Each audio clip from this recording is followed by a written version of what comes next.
हिंदुस्तान में सबसे कम जमीन जम्मू कश्मीर में, लोगों को घर तामीर करने के लिए जमीन नहीं, सरकारी जमीन पर घर बनाना लोगों की मजबूरी, गुलाम नबी आजाद का बयान।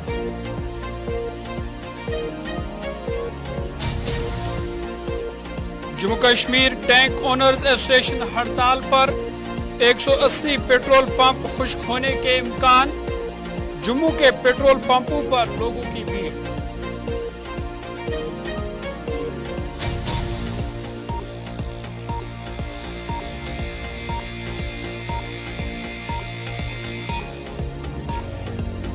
और जम्मू कश्मीर के मैदानी इलाकों में भी खुश्क साली का दौर खत्म, कुपवारा और गांदरबल में बर्फानी तोदे गिरने का इम्कान, अगले एक हफ्ते तक मजीद बर्फबारी का इम्कान, महकमे मौसमियात।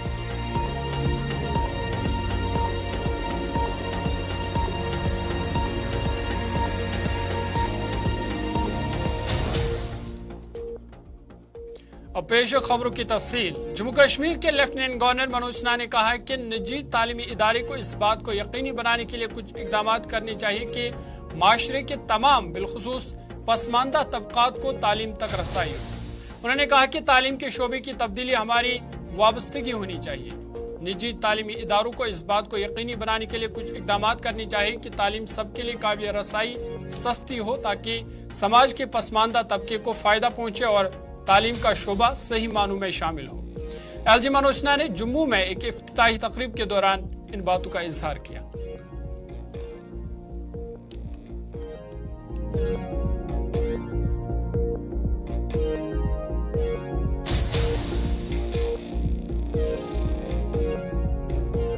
सरकार प्रयत्न कर रही है, प्राइवेट सेक्टर भी अगर इसमें आगे आएगा तो मुझे लगता है कि हम अच्छी उपलब्धि हासिल करेंगे। और इसलिए मैं जोर देकर ये बात कहना चाहूंगा कि प्राइवेट स्कूल में भी कुछ आरक्षण गरीब बच्चों के लिए होना चाहिए। केवल फीस के आधार पर ही अगर बच्चे पढ़ेंगे तो मुझे लगता है कि पूरे समाज की चिंता हम नहीं कर पाएंगे। मैं समझता हूं कि विद्यालय बनाने में बड़ा पैसा लगा है, विद्यालय बनाना चलाना ये कठिन काम, फीस भी लीजिए, लेकिन ऐसे लोगों के लिए भी गुंजाइश रखना ये आवश्यक है। अच्छे स्कूलों में पढ़ना ये अमीरी का पर्याय बन गया है। और सामान्य रूप से कहा जाता है कि गरीबों के इननेसेसिबल, ये गरीबों के लिए इननेसेसिबल।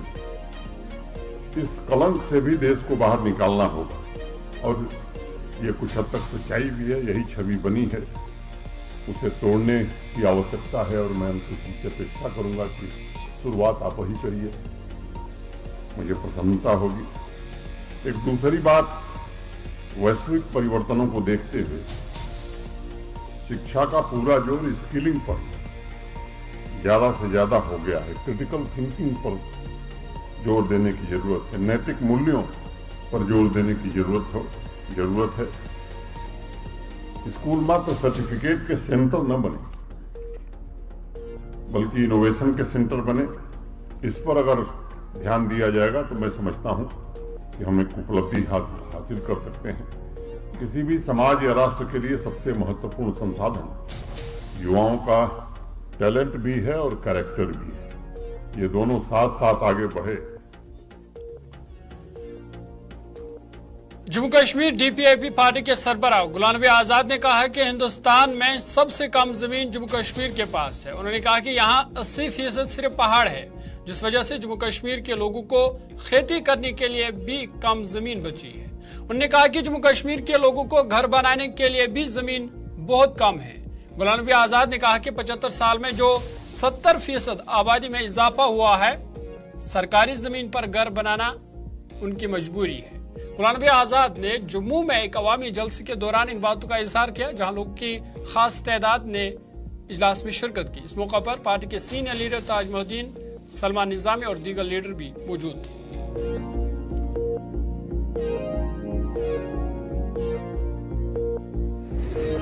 1947 में जब मुल्क का बंटवारा हुआ, हमारी 32 लाख आबादी, लेकिन आज 6 गुना आबादी बढ़ गई। 1.5 करोड़ आबादी बढ़ी और हमारी जमीन खेती की बहुत कम है। हमारे ज्यादातर अगर देखेंगे तो 80% हमारे पहाड़ हैं और बाकी जंगलात। लोगों के घर बनाने के लिए जमीन नहीं है, लोगों के खेती करने के लिए जमीन नहीं है। अगर पूरा हिंदुस्तान देखें तो हिंदुस्तान में सबसे कम जमीन वाली जो एग्रीकल्चर के लिए है, खेती के लिए सबसे कम जमीन हमारी जम्मू कश्मीर में है। तो ये घर कहां बनाएंगे, ये खेती कहां करेंगे? तो जो सरकारी जमीन है, चाहे वो रेवेन्यू की जमीन है, चाहे वो खालसा सरकार है, चाहे वो चरागाहें हैं, जिनमें आप चरागाह माल मवेशी पहले जमाने में 70 साल शहरों में भी मवेशी होते थे, लेकिन आप बेचारे यहां घर के लिए जमीन नहीं है, उन्हें पहाड़ों पर अपने मवेशियों को लेके जाना पड़ता है। लिहाजा आज 70 साल 75 साल के बाद 70% जो आबादी बढ़ी है, उसको सरकारी जमीन पे ही घर बनाना उसकी मजबूरी है, दुकान बनाना उसकी मजबूरी है, फसल उगाना उसकी मजबूरी है।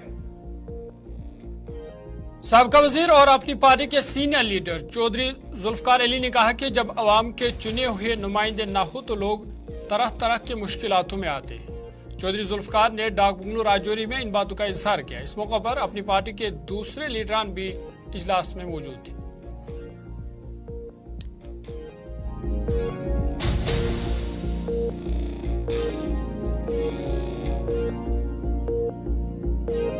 देखिए, मेरा कहना यही है और मैं सरकार में रहा हूँ।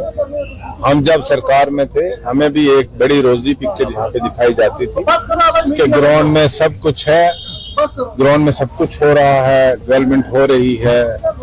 और मुझे लगता है कि हम भी उस वक्त जो रिलाय करते थे वो ब्यूरोक्रेसी पे ज्यादा करते थे। और ब्यूरोक्रेसी का भी एक नीचे जो चेन है, चेन ऑफ इंफॉर्मेशन होता है, गवर्नमेंट में भी एक चेन ऑफ इंफॉर्मेशन होता है। मुझे लगता है कि वो चेन ऑफ इंफॉर्मेशन कहीं मिसलीड करता है गवर्नमेंट को। तो जहां लोगों के चुने हुए नुमाइंदे ना हो, जब हम एक इतने बड़े विशाल भारत में रहते हैं, एक इतने बड़े डेमोक्रेटिक कंट्री में रहते हैं, तो उसमें लोगों को जो एक चुनी हुई सरकार ना हो, लोगों के नुमाइंदे ना हो, सरकार को मुझे नहीं लगता है कि अच्छी फीडबैक मिलती है और लोगों की मुश्किलात जो है ग्राउंड पे वैसे। लेकिन उसने भी कहा था कि बहुत जल्दी स्टेट का दर्जा दिया जाएगा, तो क्या मान के चलेंगे कितना जरूरी हो चुका है इस वक्त के हालात? देखिए, सुप्रीम कोर्ट ने भी कहा है कि आपको जल्दी स्टेट रिस्टोर करना चाहिए और उसके अलावा उनकी अपनी कमिटमेंट जो है पार्लियामेंट पे है। और वैसे भी लोगों के साथ नाइंसाफी है। मैंने कहा है कि हमने तहसीलों को जिले बनते देखा, लेकिन जिलों को कभी न्याबते या तहसीलें बनते नहीं देखा। ये अपने आप में नाइंसाफी। नाज़रीन, उर्दू खबरनामा जारी है। छोटा सा ब्रेक के बाद जल्द हाजिर होंगे।